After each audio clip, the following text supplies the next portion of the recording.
Depuis notre prise de fonction, d'intenses travaux ont été réalisés malgré le jeune âge de l'organe parlementaire de la transition.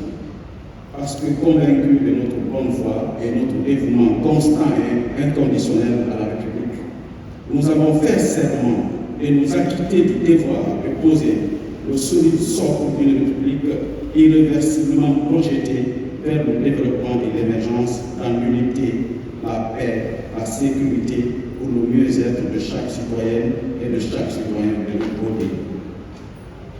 Les transitions, malgré l'angoisse que cela suscite, sont des périodes propices pour redéfinir les fondamentaux de la République autour des règles intangibles et irrévocables enracinées sur le socle d'institutions solides, légitimes, à condition qu'elles soient menées dans la paix et le respect des valeurs communes qui transcendent les clivages identitaires, régionalistes et communautaristes. Pour bien comprendre et illustrer le principe institution forte, nous l'avons conceptualisé dans une triptyque. Ce sont d'abord des institutions créées et qui fonctionnent sur la base de textes législatifs qui reposent sur les principes ou règles universelles de la démocratie et qui intègrent les réalités sociopolitiques et culturelles de notre pays. Deux, ce sont également des institutions dirigées par des Guinéennes et des Guinéens de haute intégrité, sélectionnées sur la base d'un processus transparent, respectant scrupuleusement les textes fondateurs de l'institution. Trois, ce sont aussi et surtout des institutions disposant d'infrastructures à la hauteur des missions républicaines qui leur sont dévolues. Retenons cette réalité historique, que la République de Guinée, en tant que nation, que nous vivons dans un monde où l'espoir, l'essor vertigineux des sciences et des technologies nouvelles ont rendu rapide. Nous vivons dans une époque où les frontières s'extompent, où le temps se réduit à l'instantanéité, de sorte qu'au cours d'une année, l'humanité fait l'ouvrage d'un siècle. Monsieur le ministre, directeur de cabinet à la présidence, représentant son Excellence, Monsieur le Président de la Transition, honorables invités, alors il est important que nous vous dressions le bilan des 100 jours de l'organe collégial délibérant de la transition qu'est le CNT.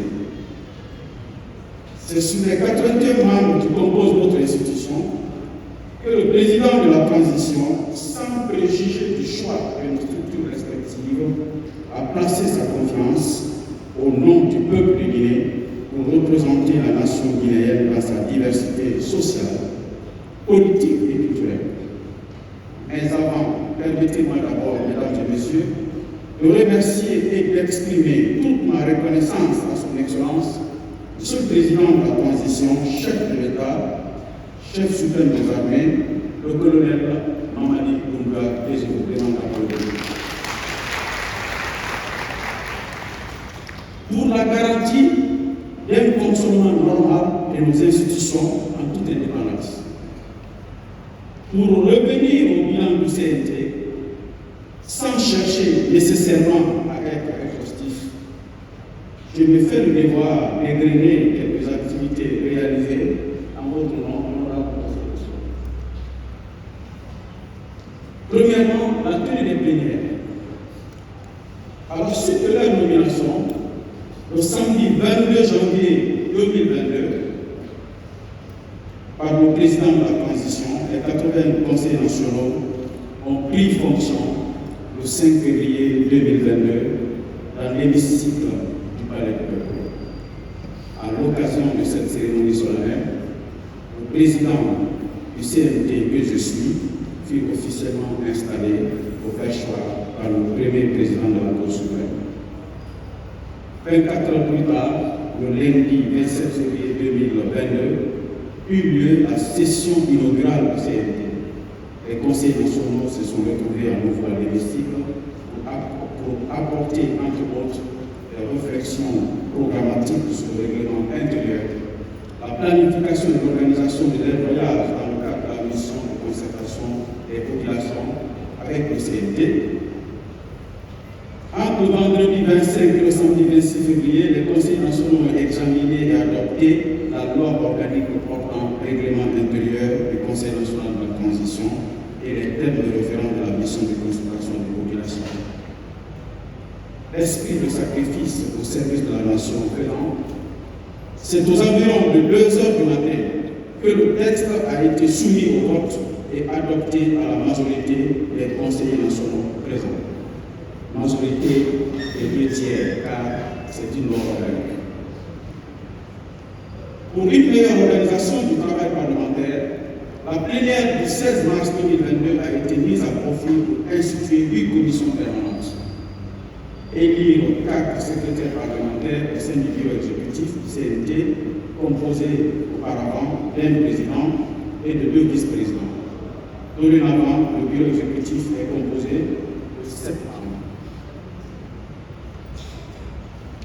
Le samedi 29 mars 2022 a été l'occasion pour les conseils nationaux d'examiner et d'abroger l'ordonnance numéro 2021 par 005 PRG CNRD SGG du 20 septembre 2021 portant prorogation du fonctionnement du Conseil supérieur de la magistrature. Et le jeudi 21 avril a été consacré à l'examen et à l'adoption du rapport final de la mission de consultation des populations par les conseils nationaux. Le 25 avril, la plénière a été consacrée à la remise du rapport final de la mission de consultation des populations aux représentants du président de la transition en la personne de M. le ministre de la Sécurité et de la Protection civile. Par la résolution du mercredi 11 mai 2022, le CNT, conformément aux articles 57 de la Charte et l'article 60 du règlement intérieur, a émis son avis sur le chronogramme de la transition. Les conseils nationaux, après examen des activités inscrites dans le chronogramme et des délais proposés pour leur achèvement, notamment en ce qui concerne l'exécution de leur mission, se sont prononcés en faveur d'une durée de 36 mois pour un retour à l'ordre constitutionnel respectant la règle d'efficacité, d'efficience et d'économie. Mesdames et messieurs, les membres du Comité national de rassemblement pour le développement, honorables conseils nationaux, distingués invités, je ne vais pas vous le cacher. Je suis assuré de constater que les Guinéens et Guinéens, dans leur majorité, adhèrent aux règles, principes et valeurs de la Charte et soutiennent en majorité les autorités et les actions de la transition. Les sondages d'opinion réalisés à cet effet le confirment. Il est également rassurant de constater que la communauté internationale, en apportant son soutien à la transition, est engagée du côté de la vérité et de l'intérêt supérieur du peuple guinéen. Titre d'exemple, depuis ma prise de fonction, j'ai reçu à mon bureau de nombreuses représentations diplomatiques et consulaires venues s'enquérir du niveau d'avancement de la transition pour réitérer leur désir de renforcement des liens d'amitié et de coopération bilatérale entre la Guinée et leurs pays respectifs. Dans le rôle des audiences, j'ai accordé aux représentants diplomatiques, on peut noter notamment, je vais faire l'économie de citer ça parce que la petite vidéo a permis de voir, de mieux visualiser la cadence de ces rencontres. Notre démarche révèle un caractère profondément inclusif, privilégiant le dialogue, les concertations et les consultations. Mesdames et messieurs, la diversité des entités ayant désigné les membres du CNT et la variété de leurs profils professionnels impose la nécessité d'un renforcement de capacités visant à préparer les conseils nationaux à la compréhension des exigences attachées à leurs obligations législatives et non législatives. Concomitamment donc au palais diplomatique dont je viens de parler, le Bureau national du Conseil national de la transition se réjouit de la prévenante considération dont bénéficie l'institution de la part des partenaires techniques et financiers, du PNUD à l'OIF, sans omettre les autres agences du système des Nations Unies. La communauté internationale s'est engagée à accompagner le CNT pour la réussite de la transition. À l'issue des entretiens, le programme des Nations Unies pour le développement a contribué à l'organisation du 12 au 19 avril d'un atelier de renforcement des capacités en faveur des conseils nationaux et des membres de l'administration parlementaire.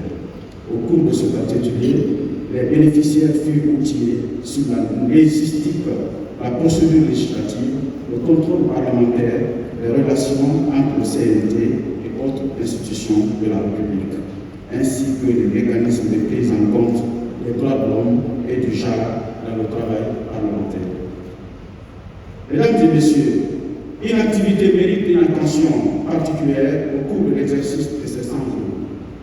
Il s'agit de la mission de consultation des populations, consistant à aller à l'écoute des Guinéens, recueillir leurs avis et aspirations sur la conduite de la transition.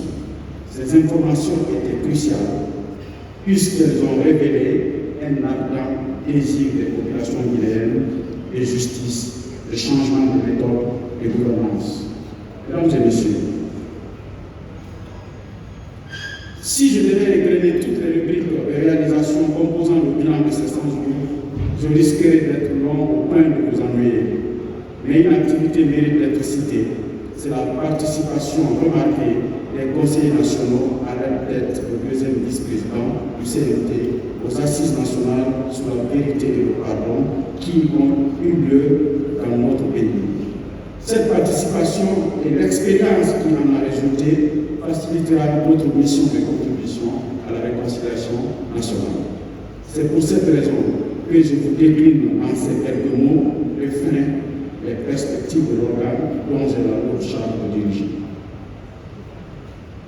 À ce sujet, les fructueuses négociations entre la République populaire de Chine et la Guinée ouvrent les nouvelles espérances pour le démarrage effectif de la construction du siège du Parlement guinéen sur une superficie de 3,2 hectares sur le site directionnel de Gourou. Il nous tient singulièrement à cœur de pouvoir procéder à la remise officielle des clés du siège de la prochaine Assemblée nationale. À ce jour, toutes les obligations qui tiennent au CNT sont à grande majorité accomplies. Je voudrais signaler ainsi que dans le cadre de la mise en œuvre du chronogramme de la transition et conformément à ses missions, notre institution a entamé un processus de planification stratégique qui sera assorti d'un plan d'action opérationnel par commission. Dans le cadre du suivi de l'action gouvernementale, le CNT a déjà saisi le Premier ministre chef du gouvernement afin de présenter aux conseils nationaux la feuille de route du gouvernement de la transition. Le CNT se prépare à recevoir le gouvernement pour la tenue très prochaine du débat d'orientation budgétaire avant l'examen et l'adoption de la loi des finances rectificatives. À la lumière des recommandations des missions des conseils nationaux et des contributions adressées au CNT par des citoyens, l'institution amorcera l'écriture de la nouvelle constitution dans les prochaines semaines. Pour conférer à ce processus la transparence et la crédibilité qu'il requiert, le CNT poursuivra les échanges avec les composantes sociopolitiques de la nation, y compris les personnes ressources, les institutions sœurs de la sous-région et du continent, afin de mobiliser les expériences et les bonnes pratiques les plus adaptées à la transition guinéenne. Depuis quelques jours, nous sommes entrés dans une nouvelle dimension de la transition. Nous connaissons désormais le chronogramme et la durée. Il est plus que jamais temps d'en appeler à la responsabilité des uns et des autres, au sens du devoir patriotique, mettant en avant notre mère patrie, la Guinée. Celle-ci ne pourra pas se construire dans l'instabilité. Qu'entraînent les manifestations récurrentes avec leur cortège de destruction de biens publics et privés et de pertes en vies humaines. J'en appelle à la conscience de la gente juvénile, bénéficiaire et garante du futur de la Guinée. De toute évidence, le temps de la politique politicienne est révolu. Ce qui importe aujourd'hui pendant cette transition, c'est notre réussite collective. Monsieur le ministre directeur du cabinet, honorables conseillers nationaux, mesdames et messieurs, distingués invités, la célébration des 100 jours de notre institution coïncide avec l'anniversaire de la création de l'Union africaine. C'est le lieu pour nous de faire une pause et de porter un regard admirateur sur l'idéal qui a conduit les pères de l'indépendance africaine sur le parvis d'Addis Abeba.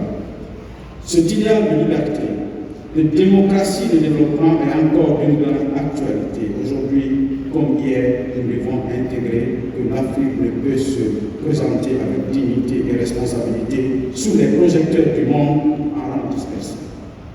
Comme le réclamait avec conviction le président Kwame Nkrumah ou le président Sékou Touré, paix à leurs âmes, le présent et les lendemains radieux de l'Afrique ne peuvent se réaliser autrement que dans la libre expression des peuples, dans une solidarité qui donne tout son poids et sa puissance à notre élan vers le mieux-être.